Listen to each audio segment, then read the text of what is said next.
Good morning, children. Today I want you to keep with you the physics book, a pencil, and a copy near you. And just get it soon. Before we begin the class, let's observe 2 minutes silence for peace within and outside, and we may be able to then focus better.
Okay, let's begin.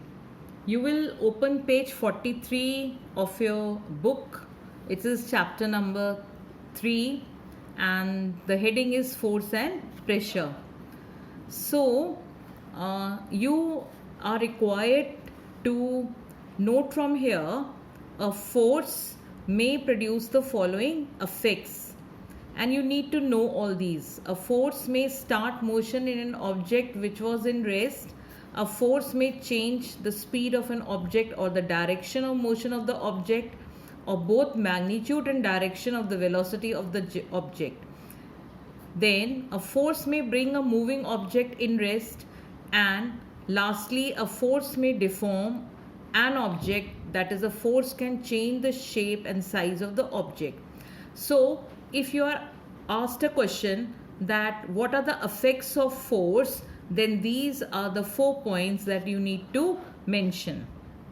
Then you will underline force is an external push or pull acting on an object which changes or tends to change the state of rest or state of uniform linear motion of the object. A force may also deform an object. This will be the answer to the question, what is force? Okay, then you have forces acting normally on unit surface is called pressure. So if you're asked to define pressure, it will be force acting normally on unit surface area. Then you should know that liquids and gases exert pressure in all direction. Then this turning effect of force has not been done by us. So you will turn the pages and we will come to page number 48. On page 48, if you see, the heading is pressure, and there he is talking about you are given 2 knives, a blunt and a sharp one. Which one will you pick up to cut a tomato into thin slice? So the question becomes, which knife will you pick up to cut a tomato into thin slices, blunt or a sharp one? The answer is sharp one. Okay. Now you are required to know that we apply force on the object to the edge of the knife. The applied force evenly distributes itself over the area of the edge. In case of sharp knife, the force applied is distributed over smaller area, cutting action becomes easier. Okay, then what does this example indicate? The effect of force on a surface besides its magnitude depends on surface area over which force is applied. Bigger the area, lesser will be the effect of force. So he is trying to relate the force with respect to area. So this you know by through plenty of examples, but this lines are indicating only the effect of force with respect to area. Then you will, this is a repetition of what was marked on the first page, but you can learn it from here or there. The normal force acting per unit area on surface is called pressure. Then you need to know that pressure P is equal to force F upon surface area. Rather, I would like you to remember over here, if you are remembering force upon surface area, you should write force acting normally. So over here you will add a force acting normally. Now you have normal force exerted on an object on a given surface is equal to its weight and is known as thrust. So now what you need to remember over here is what is thrust. What is thrust? Normal force exerted on an object, and it is also equal to the weight. So finally you can either remember this or you can remember pressure is equal to thrust upon area. So force acting normally over in this relation has been replaced by thrust over here. Then you have an interesting activity which shows you two nails. If you can see here, A is having pointed at the bottom and B is having the pointed at the top. What is the activity used for? To show that smaller the area over which the force acts, greater is the effect of force. So just put this in brackets, and you will remember the observation. The pointed pin A pierces through the pile of papers easily because the pressure at its tip is more than the pressure at the tip of pin. Now as you see, pressure is equal to thrust upon area. What do we conclude from that also? First, you will highlight these. Pressure is directly proportional to thrust. Greater the thrust, greater will be the pressure exerted by it. Second, for a given thrust, the pressure is inversely proportional to surface area of the object in contact, which means the pressure increases when the area of contact is decreased, and the pressure decreases when the area of contact is increased. Then move on to page number 49. You have again, it starts with activity. It is activity 3. Aim is to show the pressure increases on reducing the area and on increasing the force. So if you observe over here, he's shown it's a loose sand. You know the sand, if you put something on it, there is an impression on the sand. So here there is a brick, two bricks. One is having more area of contact and other is having less area of contact. So if you see, this brick has gone inside the sand. So what does it indicate? That less is the area, more is the pressure.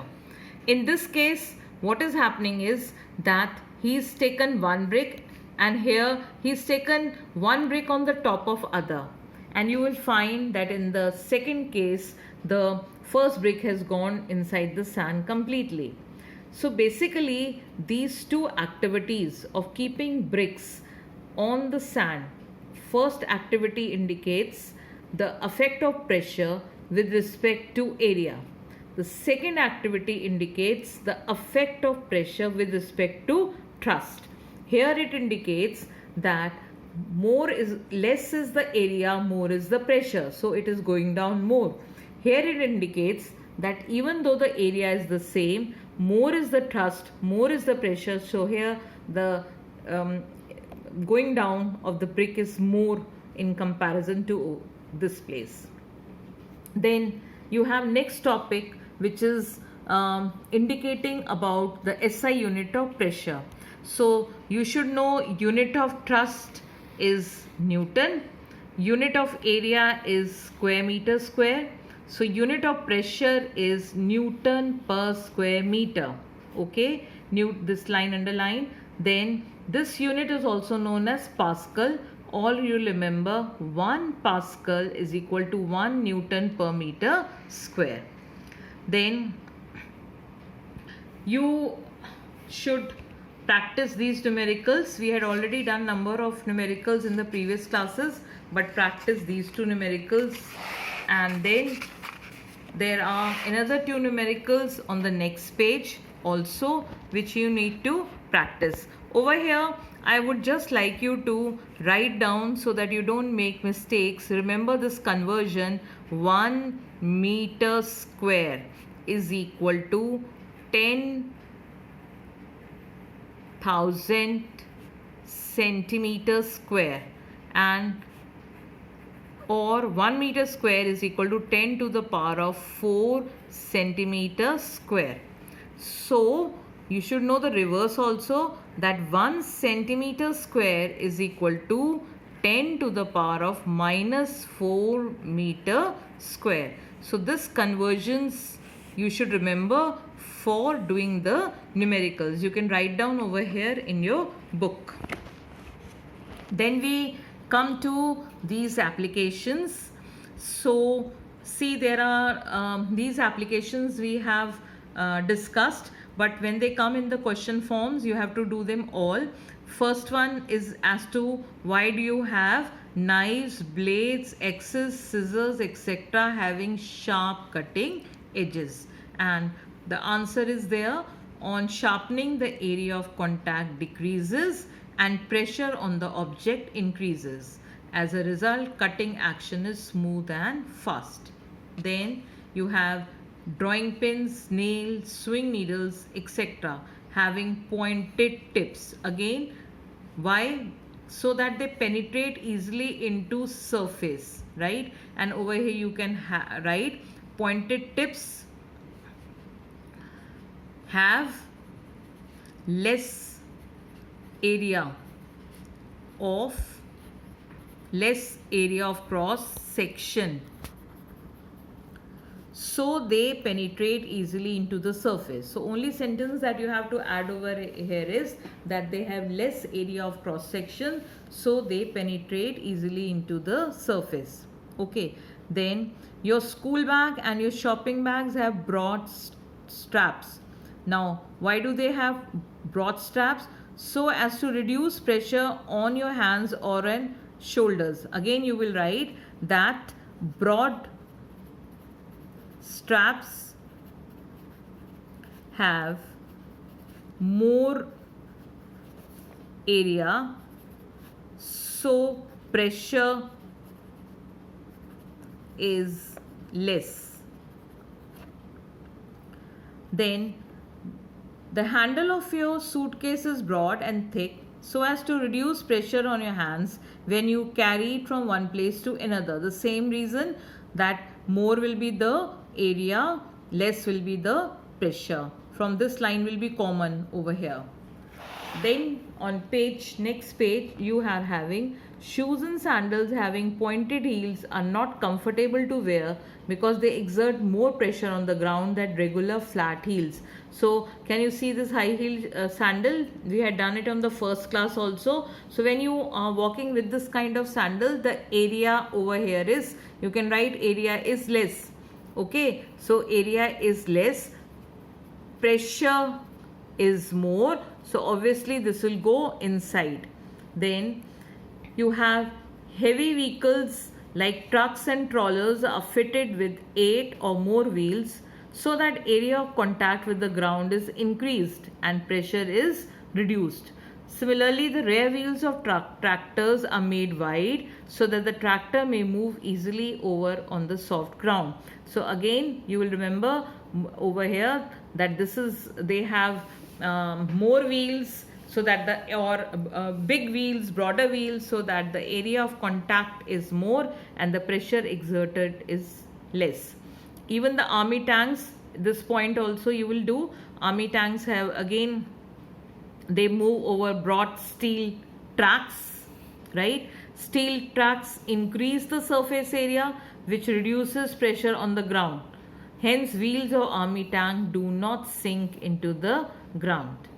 Then he's talking about the foundations. Foundations of a high-rise buildings are kept wide so as to reduce pressure on the ground, right? Similarly, pillars of bridges, flyovers, and overhead metro train tracks have a broad base so as to reduce pressure on the ground.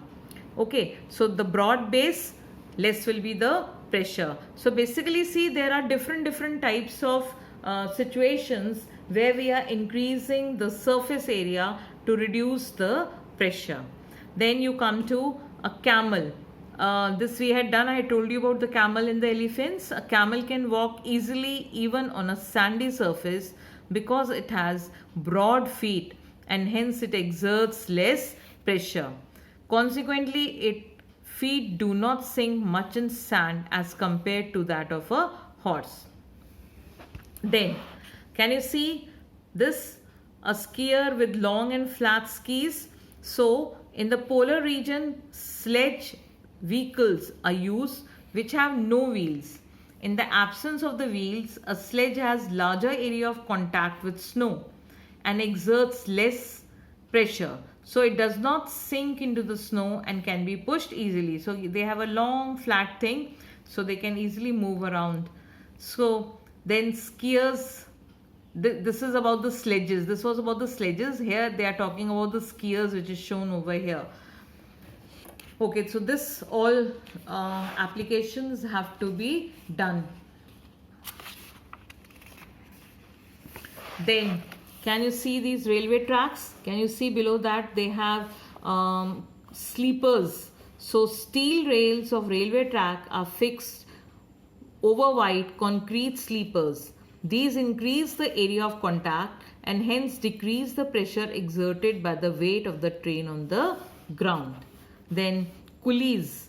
Have you seen the coolies wearing turbans? Okay, coolies wear turbans on their heads. Not only coolies, you will find even the laborers who have to carry the load on their head. They also use those turbans. So coolies wear turbans on their heads while carrying heavy loads. These turbans help them in increasing the area of contact, which reduce the pressure of the load on the heads. So you see, in all these applications, the answer more or less is dependent on the concept of area and pressure. So you will just have to, when such type of questions come to you, then you should remember that you have to consider what is the area. So if area is going to be less, pressure exerted will be more, and if area is more, then the pressure exerted will be less. So if you want to reduce the pressure at some place, we'll have to increase the surface area. Then you have this checkpoint 2. Okay, now you can answer. 1 Pascal is equal to, okay, 1 Newton per meter square. Then a dash knife has a better cutting action than a dash knife. So what it will be? A sharp knife has a better cutting action than a blunt knife. Then a dash can walk easily on sand. A camel can walk easily on sand. Then you have question number 2. How does pressure depend on the surface area for a given thrust? For this, what will you write? P is inversely proportional to area of cross section. What is the SI unit of pressure? What will the answer be? Pascal.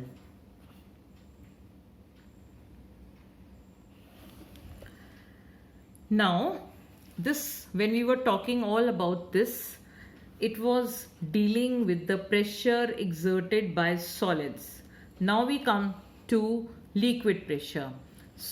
So over here you have, you will remember, whenever a body comes in contact with another body, it exerts a force equal to its weight, and this is called thrust.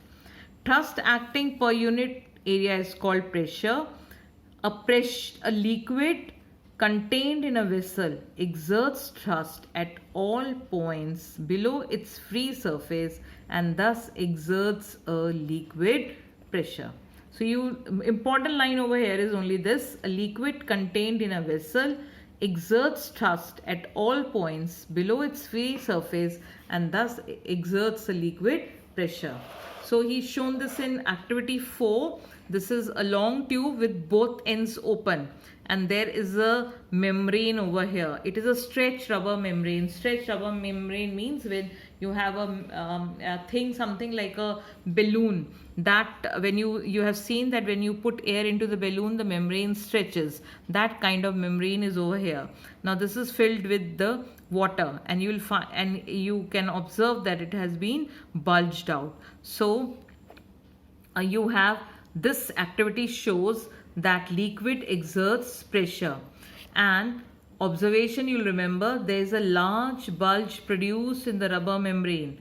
It is caused by the pressure exerted by water due to its own weight. So this activity indicates that liquid exert pressure. Then see this activity 5. There is a beaker containing water, and there is a opening on the side to which a balloon is attached, like you put your holy balloons in the tap. So when water is there, this will bulge out.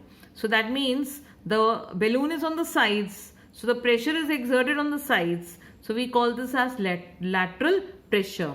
So here you will mark from here, liquids not only exert pressure on the bottom of the container but also exert pressure on the walls of the container.